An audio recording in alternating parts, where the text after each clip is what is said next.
Welcome to Life Recovery Today with Stephen Arterburn. In the next half hour, you'll obtain insights and tools to transform your life using the biblical principles found in the 12-step program.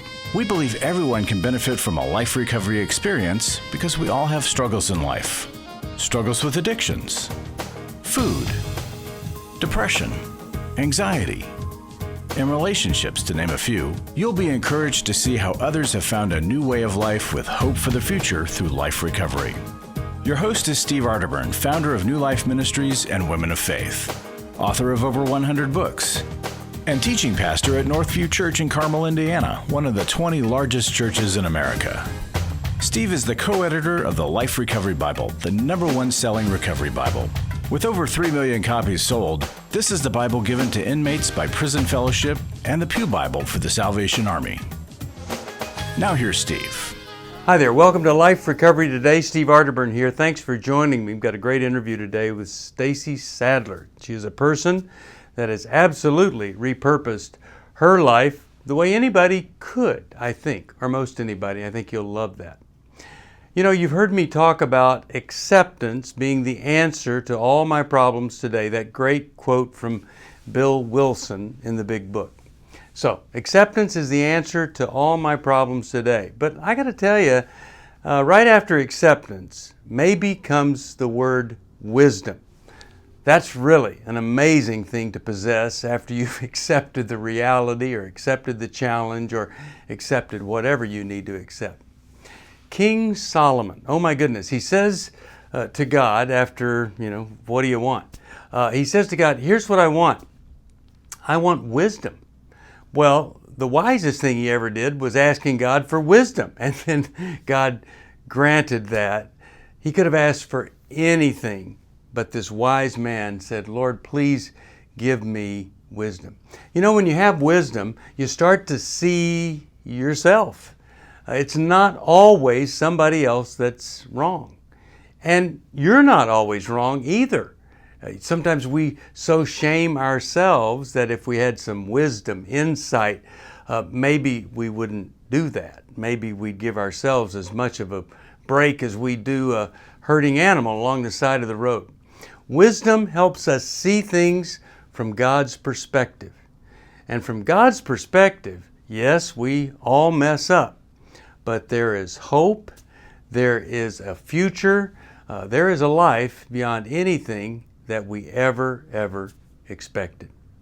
One of the great gifts of life recovery is the gift of wisdom. When you work the steps, well, you're not just working some things to do, but I believe that you're building insight into yourself and insight into others. And truly, because all of those steps are based on biblical principles, you're developing a perspective that is very godly. The most valuable thing that we could ever do is have enough wisdom after we've accepted reality to do something with what has happened to us.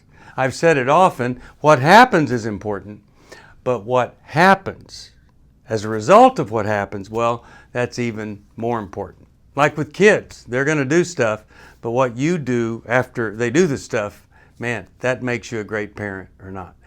Well, we're going to talk to Stacey because after a lot of trauma, oh my goodness, she has become one of the strongest, most respected people in the area of treating trauma. We'll do that after this. Are you going through your struggles alone? Do you want someone to talk to help you through your pain? Do you feel like a failure when you relapse again, telling yourself, next time will be different? Don't walk this path alone anymore. Join a life recovery group today and be a person that your friends and family can be proud of. God created us to be in community, and we believe everyone can benefit from a life recovery experience. There are life recovery groups all over the country, and if there isn't one in your area, we can help you start one. Life Recovery brings recovery to you, right where you are. You'll take a journey with others to find healing and freedom. Whether you're looking to join a group or start one, New Life Ministries is here for you. Call us at 1-800-NEW-LIFE or visit liferecoverytoday.net.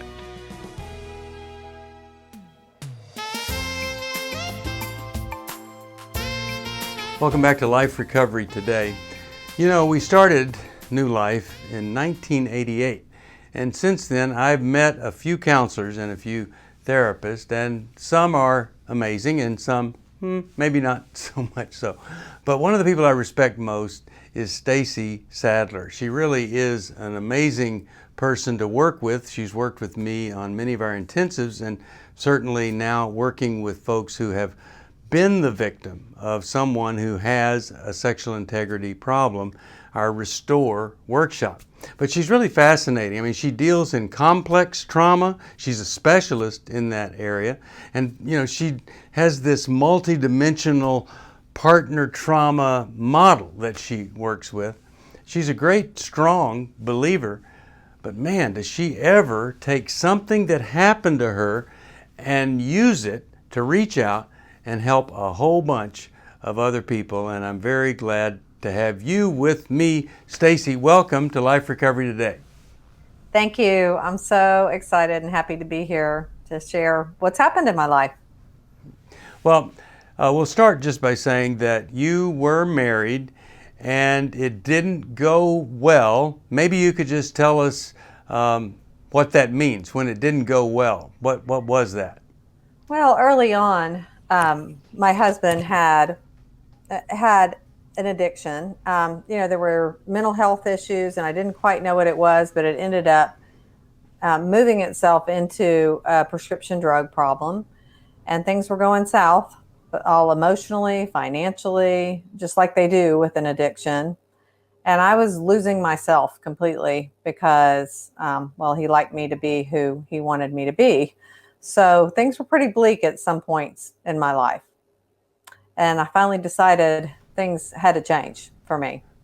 So what was that? What was that finally thing where you said, okay, it has to change now? What happened? Well, I don't remember the real catalyst. I think it was just that my kids were old enough to be in school. And honestly, I'll tell you one thing I remember is I was going down the freeway, and those signs that are lit up and have like next exit close or whatever written on there that you can program the sign. It said, "This is your life." And I kid you not. And it just woke me up to saying, hey, I'm not going to be in heaven one day with a t-shirt on that says I'm with stupid. Like, I've got to take responsibility for my life and my recovery. And I've got to answer to God for how I'm living my life. And that caused me to jump into recovery and learn what I could do for me.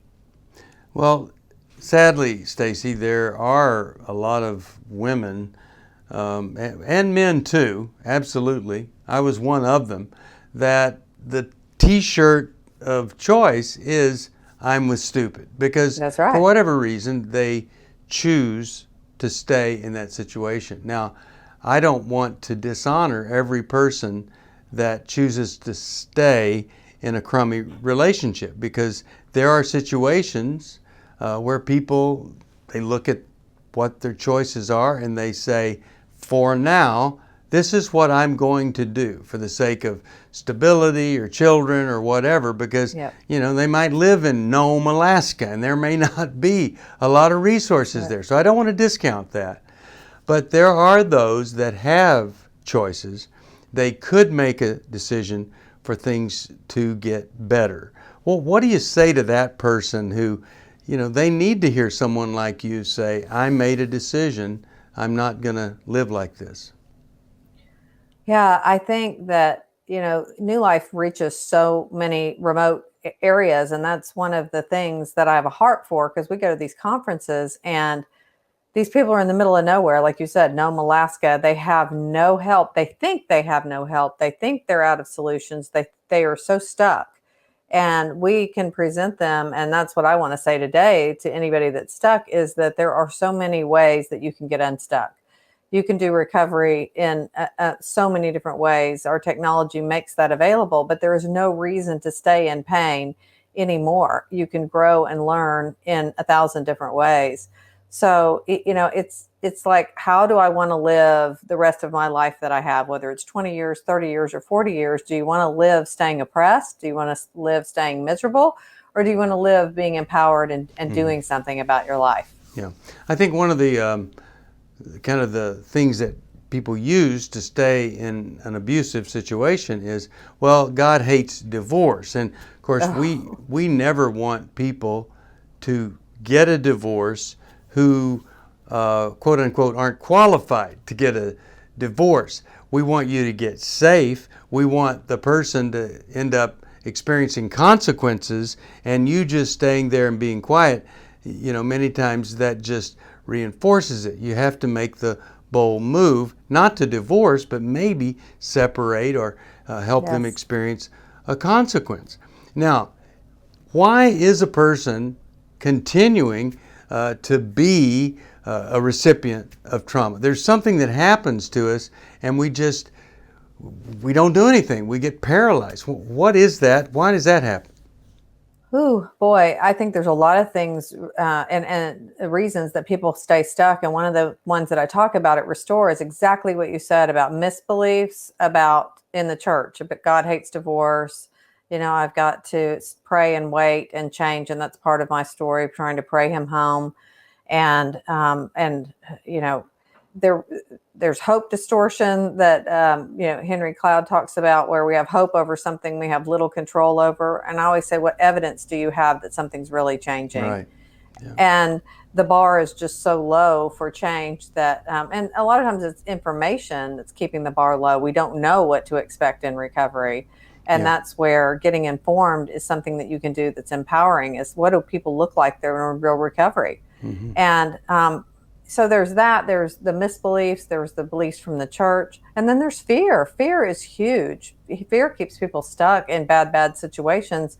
And I would say that may be probably a family of origin issue that keeps people stuck in fear, thinking they can't do it on their own, or they don't want to be divorced, or a lot of things fear can contribute to.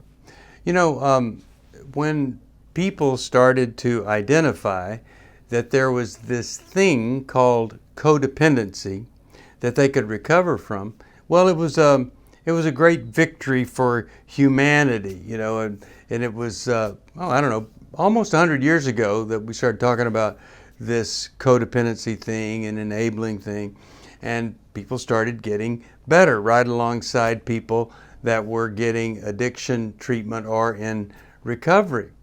But sometimes, Stacey, the word codependency is it produces some shame, or it's used to shame. Can you talk about that a little bit? Man, you're hitting all my hot buttons. You're hitting the things I'm passionate about, and we didn't even set this up. But codependency, I'm a codependent at heart. I know it. It's my default setting. It's just where I go back to. But a lot of times that's rooted in trauma. And so if someone walks into my office and they say, I just can't leave my husband. I know he's acting out. I know he's looking at porn. I know he's having affairs. The first thing, I don't look at them and go, well, you're just so codependent. What's wrong with you? Right. I'm going to validate the fact that that is highly traumatic, and that is very, very disturbing. Betrayal trauma is very, very disturbing to them. I'm going to validate all those things, work to get them safe and calm. And then when we get in deeper and deeper, we may start looking at some codependency issues. But hitting people with that right off the bat, I've led codependency groups for years and years and years. But there's certain people I won't hit between the eyes with codependency, especially if they've been betrayed, because they take on the message that it was them and their fault. And then in no way is betrayal your fault. I don't care what you did in the marriage. It is absolutely the person that betrayed's choice. Well, Stacey, the way I look at it, most of the time that I see now, codependency is a symptom of the problem. It's not the choice that someone one day woke up and said, I think in response to this, I'm going to choose to be codependent. They're traumatized. They don't know this isn't the way it's supposed to be. He's not supposed to be this or that, or she's not supposed to be that. And then it just becomes a symptom of the way they start living, because they truly are living a life they never, ever thought possible. That's right. It's a coping skill. And so for us to shame somebody because they've chosen a method or they've fallen into a method of survival, that's a symptom of the trauma, well, that's just very, very, I'd say small thinking or naive, and we don't want to do that. We want to encourage people to get better, Yes. not to shame them into a little box. Well, we're going to take a break, and when we come back, I want you to talk about some of this complex trauma, how one thing on top of another can truly be devastating, but there's a lot of hope and a lot of help. And I want to tell you this, I was betrayed, and there was a certain issue in that betrayal that really was tripping me up. It was a hard time for me to get over. In fact, there was a word, every time I heard it, I would kind of get triggered back into the pain and the agony. And I got a little help from a trauma specialist, and I got to tell you, it worked. And that's what Stacey is, and I'm going to have her encourage you, if you've been traumatized, get the specialized help for it. We'll take this break and come back. It's hard to find a trusted friend when you're in crisis. Someone who's been there and understands, but who also has the training and skill to give you practical help. Family, friends, and churches want to help, but often they're not equipped to care for those dealing with problems like addiction and pornography, infidelity, anger, depression. New Life Ministries is here to provide help and hope in life's hardest places. We're not focused on making people feel better. We're focused on helping people do the work that will help them be better. At New Life, we have resources available to help you, like books, DVDs, CDs, workshops, and our network of licensed counselors.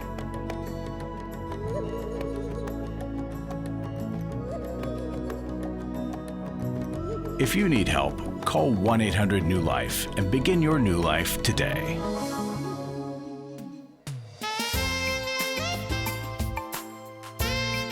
Welcome back to Life Recovery Today. We talk about a lot of different types of recovery, whether it's addiction or some kind of really tough dependency or an obsessive habit and compulsion.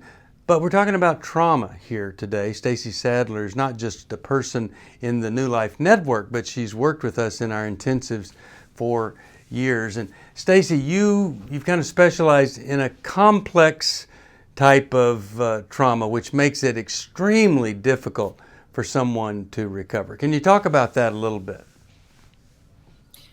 Yes, difficult but not impossible. There you go. And when somebody comes in with complex trauma, I was just explaining this recently to someone. It's like they begin to work through. I have a picture. I had a lady today write on a rock. I said, draw a rock and write that trauma on it, and then take another rock and draw another trauma on it. And we just went through all of her traumas. And I had her write them on rocks that she had drawn. And I said, now one by one, we are going to take a rock off that pile. And there may be little things within each rock, but we're going to work on those. But we're going to protect this pile of rocks from you thinking about all these all the time, because that'll get you overwhelmed and get your brain flooded. And we're going to pick one by one things to work out, and then that pile of rocks is going to get smaller and smaller and smaller. Good. And on those rocks are all beliefs about yourself that you've wired in every time those traumas happen. But when you start working on some of the beliefs, those rocks are going to get lighter and lighter and easier to take off the pile, because they're all sort of related.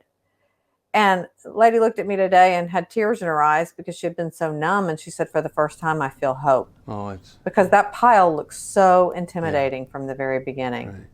Well, it's such a great principle, one little rock at a time. Anybody that's cleaned up a messy kitchen, which I did over the 4th of July, I mean, it looks horrible. And then you just one little small thing at a time, pretty soon it's all cleaned up. Now, Stacey, there are folks, let's say, we'll just do the stereotypical male-female thing.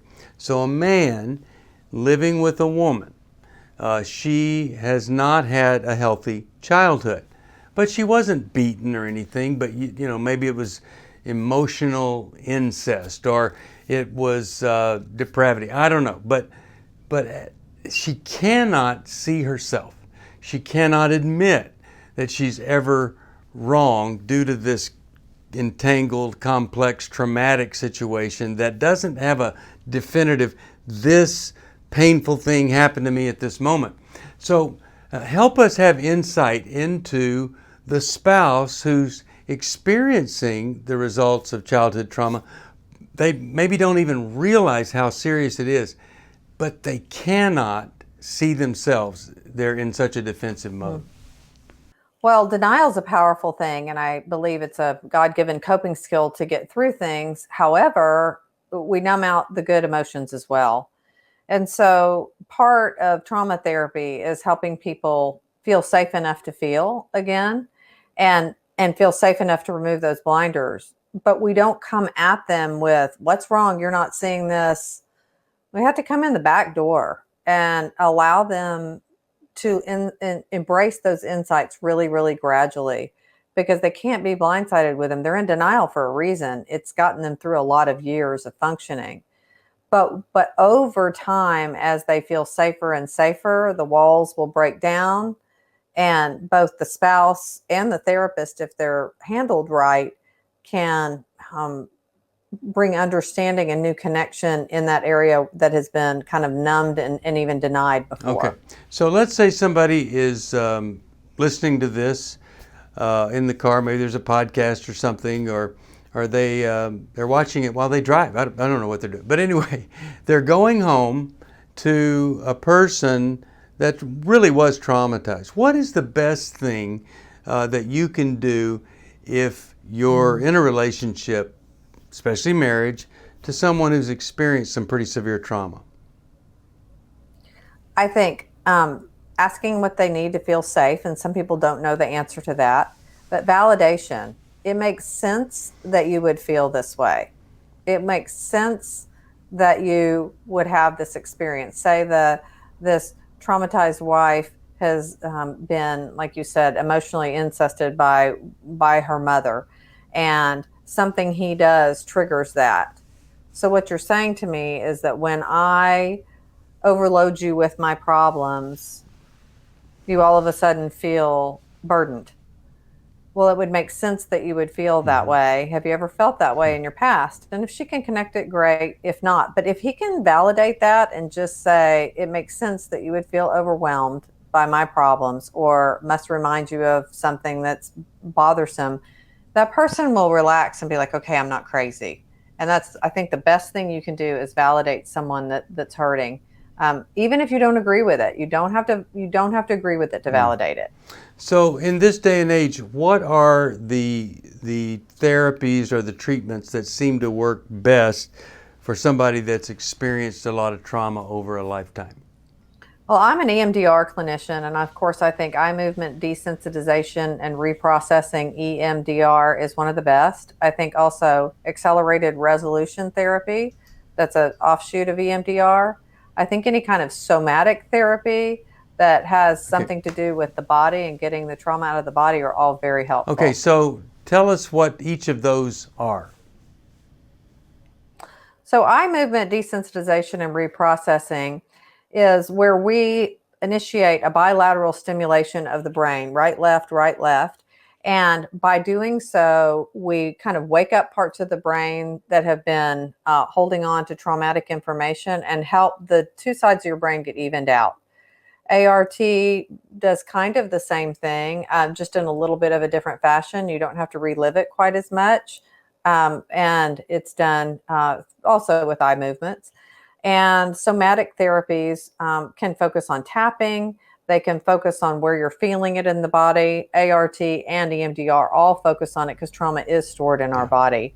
All of them have just a tad of a different modality, however. So what each of those is trying to do, I think, is take something that is so painful that it's deeply embedded in us, even the body, the brain, right, and trying to help us find peace with it, to somehow, in really a miraculous way, bring to resolution something that maybe is so painful we don't even know that it's there.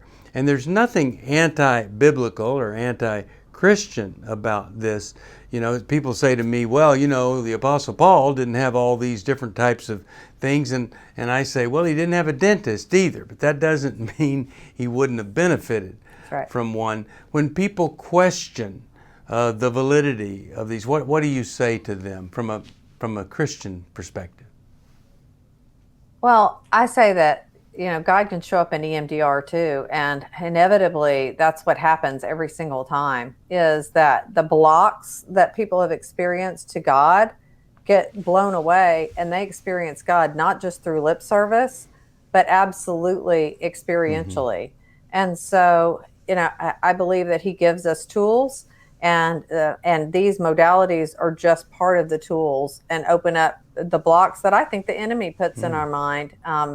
The false beliefs and the blocks that the enemy just loves to throw at us. And I think it's a tool that God is extremely pleased with. And I see Him active in my work every single day. Well, I'm so glad that you repurposed your life. You're helping a lot of people with trauma, Stacey. Thanks for joining us on Life Recovery today. So grateful for you. We'll take a break and we'll come right back for a final comment. Life recovery isn't just about making the courageous choice to give up an addiction or dependency. It's a journey towards health, wholeness, and becoming your very best you. If you need resources to help you in your journey, we can help. There are many life recovery resources that you can do on your own, with a group, or with your church.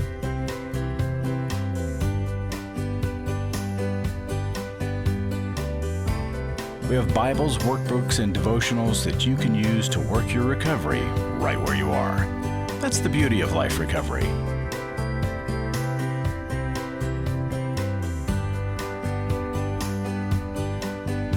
To learn more or to get the Life Recovery Bible or any other life recovery resource, visit liferecoverytoday.net or call us at 1-800-NEW-LIFE. 1-800-NEW-LIFE.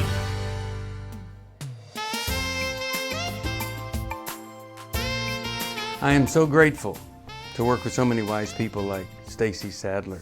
You know, the Bible tells us in James 3:13, if you're wise, hey, you better prove it by all of the honorable things that you can do in your life. Wise people are not dishonorable people. If you've never experienced that feeling of wisdom, if you're always feeling like, you know, I'm second best or left out, that could be shame. And that could be sent to you directly from Satan himself. You call us at 1-800-NEW-LIFE. Let us connect you with a life recovery group. And perhaps just 1, 2, 3 of those great meetings, the shame will start to lift. We love you here. See you next time here on Life Recovery Today. Thanks for joining us for Life Recovery Today with Stephen Arterburn. We hope this program has helped you integrate God's truth and wisdom into your recovery journey. This program is brought to you by New Life Ministries, and it's your support that keeps this program on the air. When you contact us for any reason, be sure to let us know that you watch on NRB. Call us at 1-800-NEW-LIFE or go to liferecoverytoday.net. Please join us again next week for more Life Recovery Today.